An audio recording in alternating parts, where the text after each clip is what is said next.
My career started as a politician, and I think I've mentioned it to more than one person. When you have no marketable skills, you run for office, and that was me. And I started in 1978 before you were born, and actually served 2 years on the council and then had to work for a living, so I didn't run again until 1984, and I was elected mayor 8 more years, and then I finished in 96. And then I stayed out of it until 1990, and then I ran, and they remembered me for the good job I did, and I lost that election. He was always on our side, the hospitality industry. He was for us. He recognized the importance of tourism in the city of Santa Fe and did everything he possibly could. He's a good communicator. He will strike up a conversation with anybody, anywhere, anytime. I mean, I've seen him walk up to perfect strangers, guys that you would think would pull a shiv on him or something, and he'd say, "Hey, how are you doing? Good to see you," and then start up a conversation with him and say, "How you doing?" And he always responds, yeah. Yeah, well, I'm doing a lot better now that you're here. You know, yeah, or now that I've met you, I'm doing better. And the consummate politician. He really is. Yeah, He's really. all the time working it, which is wonderful for Santa Fe. Yeah, it really is.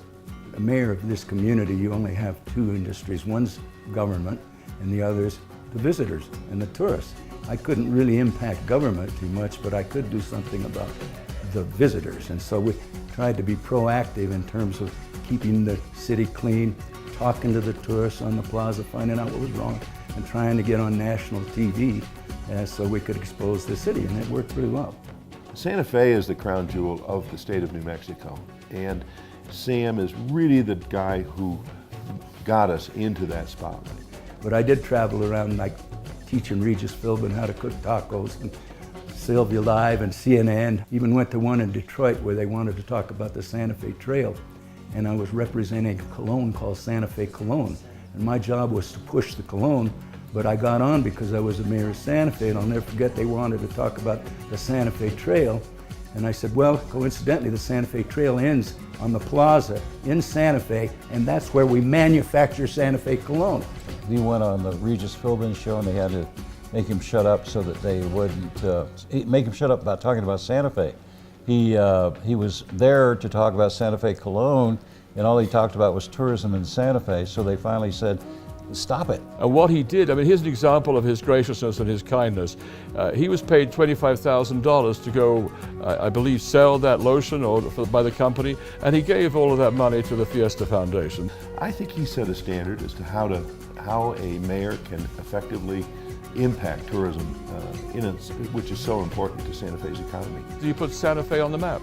He really did. He was gung-ho on hospitality in Santa Fe, not just to the, because of the economic benefit, not just to the having tourists here, but for the benefit of all of the residents that we live in Santa Fe, and he was good for us.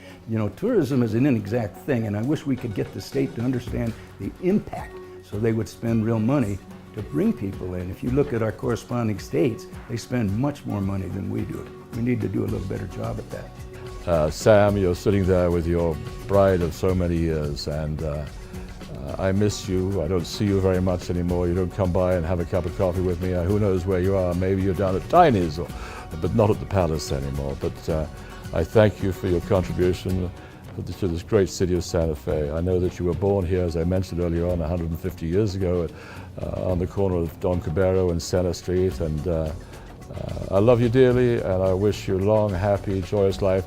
If you'd like to run again, you have my support, and can I be your manager next time around? We're really pleased for you to be a new member of the Hall of Fame. Sam, there is a price. You have to buy us both a drink, because that's the way we welcome you to the Hall of Fame. That's a good point. And so the next time we see you, it's on you, pal. I think it's a great honor. I would be the last thing I would expect. I haven't been in the business for more than 10 or 15 years, and it came as a total surprise, and I feel good because I like to hang around those people because they buy their share of the drinks. When you hang around with historians, you got to buy all the drinks.